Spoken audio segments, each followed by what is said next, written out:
It's always been true.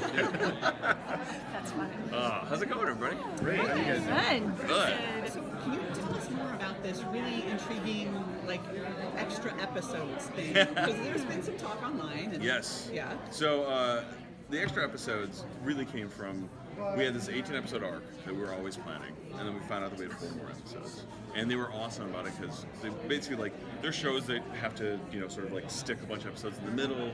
Fatten up, water down, the come up with story a second cliffhanger at the end. We've all seen shows do that various times. They just basically said, hey, you guys have a procedural element to it. Could you do some standalones? And at first we were like, we're a serialized show. How do you do standalones in a serialized show, even though it is procedural? And then it became really fun because we thought of things like X-Files and Twilight Zone. Like, and we exist in this world where really you can either tell cautionary tales or roms. We've got an episode that focuses on Maze, like a James Bond movie. Like we're really just like having fun. And to be honest, like doing these episodes has really opened up the language of what our show is. And I think we're going to be able to do more shows like this, or more episodes like this, moving forward, because frankly, we have an amazing supporting cast. And by the way, Tom's in these episodes quite a bit, but a lot of them are more driven by supporting cast members to sort of explore their character. It's an excuse to see more about Maze, it's an excuse to learn more about Amenadiel, Ella Lopez. And it came at a good time because I think the first season was really about going, okay, who are these people? And now we're just setting up, their course, what they do, what they're about, what their goals are. And then this season we really got to dig deeply into who they are and on just a much more profound level, and so that's why they've been so fun. Like what would happen if we saw, I don't know, what would happen when the devil first came to LA? Oh, that sounds really interesting. We should do that. Like that very first day. That sounds like a good episode. And honestly, like I think we'll do more of these in season 3, just as fun. Like they're. And by the way, they always matter too. Like the Maze-centric episode introduces a bunch of mythology that moves forward. So they were never going to be strictly standalone. The question was going to be the mythology we introduce. Would it either be picked up right away, or would it like sort of be floating in the ether for a bit to be picked up later? Little mythological breadcrumb kind of thing. So when a situation like that happens, do you guys tend to go to the comics and be like, what can we find, or is it kind of what would you guys enjoy to put on the screen? Both. Yeah. It was a little bit. It was like literally like what. First of all, what are the kinds of stories you can tell standalone? Like, what's the kind of things that you can step back? And we'd always been teasing Maze working as a bounty hunter. So let's see her go on a mission. That's a very clean one. It's very simple. And then it's like, well, what are the stories we really want to tell? What are the things, like a flashback episode is a very clean, simple way to both tell a standalone and also really dig into our stories. We should do that. We should do that, yeah. And it was a complete like wish fulfillment. What do you want to see Lucifer do? Like, what if Lucifer went to Vegas? Like, what if he went to Vegas? Yeah, the Devil that would be kind of City. interesting. What happens there? Let's see. Yeah, so it became really like fun to just imagine, just anything goes. Having said that, we're like, so much of the comic is still so much of our inspiration, and we are still looking at that as a place to blatantly steal ideas. We are hinting at characters to eventually come into the show who are more from the comic. We've been very slow playing it, mostly just because our show has been a very grounded world. It's slowly starting to be a little bigger. We can get away with a lot more now. We tried to really, and still, I think that the reason why we can get away with more now is because we've set a foundation where it's about a family.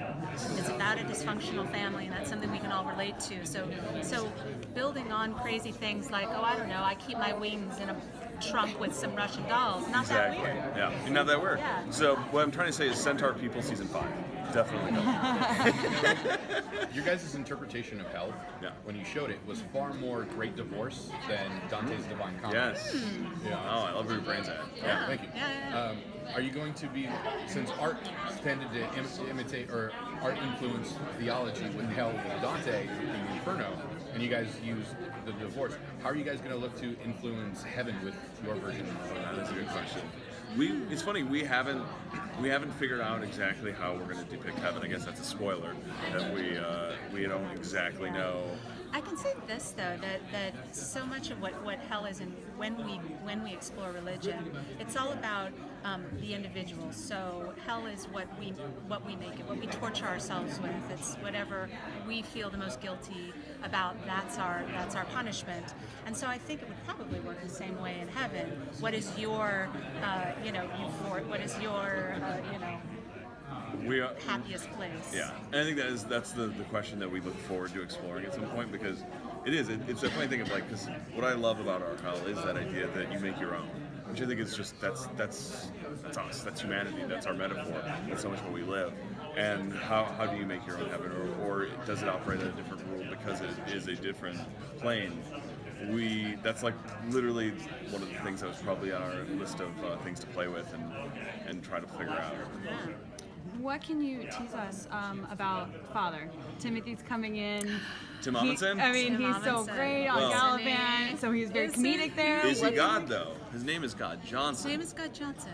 Who's to say who he is? But what's So- going to be confusing is that what's going to be confusing, and you'll have to watch, is that he might not behave exactly like a human. So it's an interesting thing for Lucifer to explore. Is this dad? Is it not dad? Does he hit some of the things in his relationship he wants to explore with him? Yeah, Yes, and he does. Mom's on Earth. I mean, when Mom came in, she wasn't exactly human. He had to keep guessing. Is it Exactly. similar to that? That's right. Exactly, that's the toy to Some play of that, with. yeah. And you've got a guy walking around saying his name is God Johnson, and Lucifer trying to figure out, okay, is this legit or not? And I think that's the fun of it. And if so, well, Mom's here too. Oh. Real quick, I have one last theological question, because Yes. the aspect of the mother creator in Judaism initially, her name was Ashura, which was the mother god. Are we going to reveal her at some point as Ashura, or is it going to be a completely different entity with We try not to define things in one religion or the other. We try to sort of, right now, we call her the divine goddess. And so she's. When we started the season, we spent a lot of time going, okay, let's see here. If you want to create something, you need a guy and a lady. You gotta, So let's see here. God, if they wanted to create mankind and everything else, I think you'd need a lady in there. And so who is that? Well, she's just the yin to the yang. It's funny because we played with the Shura, we played with just like the idea of Mother Nature, and ultimately just came to the idea of divine power, divine presence, and really, because honestly, the only name that matters to us is Mom. Yeah. That's And the masculine, thing. feminine energies, that's really all it is, which is also why we spent a lot of time making sure she wasn't going to be just villainous. Yes. Because, it was important to me is that she just had I didn't care. motives. He didn't care. He didn't care. Being a lady. No, but that she just had motives that we can all identify with and empathize with. She wants to be with her kids. That's it. Yeah. Simple. Great. Awesome. Thank Guys, you. thank